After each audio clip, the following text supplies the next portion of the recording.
Hello, and welcome to Read Us a Story. What shall we read today? How about Mr. Bump by Roger Hargreaves?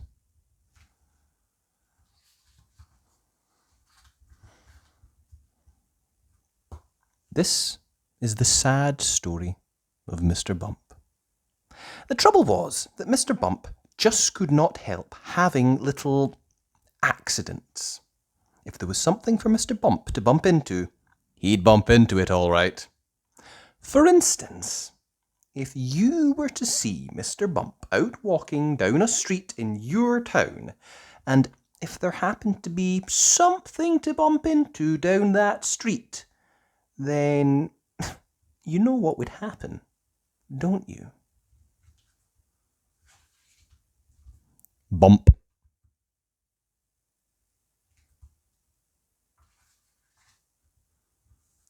Mr. Bump was just the same at home. He lived in an extremely nice home, but even there, he couldn't help having those little accidents. For instance, one morning when Mr. Bump went outside his house, he noticed that the chimney pot had come loose in a storm the night before. "I must fix that before it falls off," thought Mr. Bump to himself, and he hurried to his garden shed to fetch a ladder. It was a very long ladder.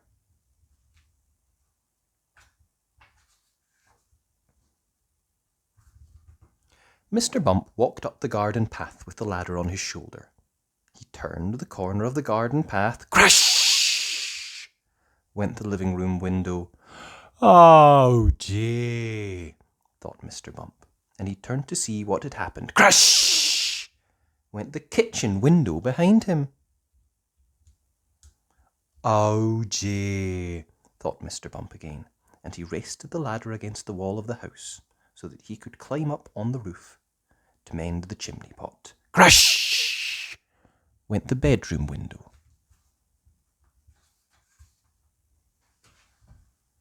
So you can see how Mr. Bump had his little accidents. Mr. Bump had had many jobs, but somehow they never seemed to last very long. As soon as anything got lost, or broken, or splintered, or chipped, or snapped, or cracked, or torn, or bust, or wrenched, or crunched, or split, or slit, Mr. Bump got the blame.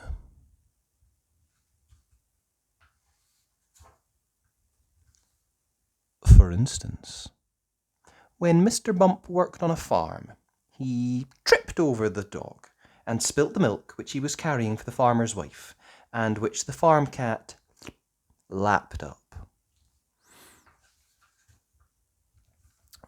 For instance, when Mr. Bump was a postman, he got his hand stuck in a pillar box and they had to fetch the fire brigade to come and set him free.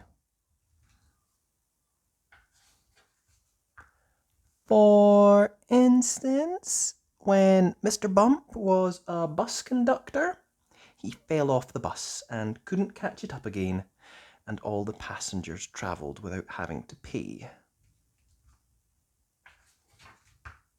For instance, when Mr. Bump was a carpenter, he found that when he was hammering nails, he hammered his thumb most of the time, and the nail hardly at all.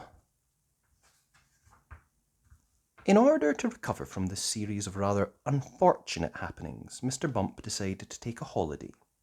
There he could think about what sort of job he could do, where he wouldn't be such a nuisance to everybody. So he set off to the station to catch a train to the seaside. While Mr. Bump was on holiday, several things happened. For instance, he fell off a boat into the sea and the lifeboat had to come and rescue him.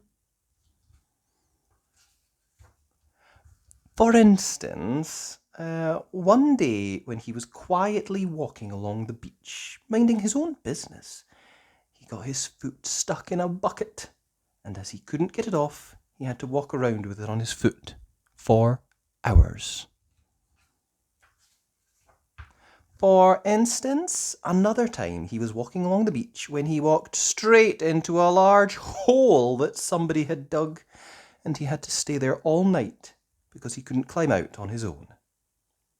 However, despite all these little accidents, Mr. Bump enjoyed his holiday, and while he was there, he had a splendid idea about what sort of job he should do. It was quite the best idea that Mr. Bump had ever had, an absolutely splendid idea. And now Mr. Bump works happily for Mr. Barley, the farmer.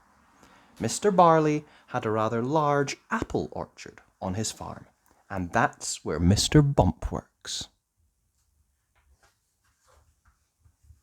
Mr. Bump's job is picking apples, but he doesn't use a ladder to climb up the tree to pick the apples like other apple pickers. Oh no, Mr. Bump has a much better way of picking apples than that. He just walks about. And before long, Mr. Bump, being Mr. Bump, walks into a tree. Bump! And down falls an apple, and Mr. Bump catches it. This makes the job of apple picking much easier, and Mr. Bump is very pleased about his new job, and Mr. Barley is very pleased about his new apple picker. So you see, the story of Mr. Bump isn't such a sad story after all. And if you ever bump yourself, you know what to do, don't you? Go and eat an apple picked by Mr. Bump, and then you won't feel your bump at all. You'll remember that the next time you have a bump, won't you? Good. And that was Mr. Bump by Roger Hargreaves. I hope you enjoyed that. If you did, be sure and like the video. And remember, you can always subscribe to the channel at Read Us a Story. Thanks.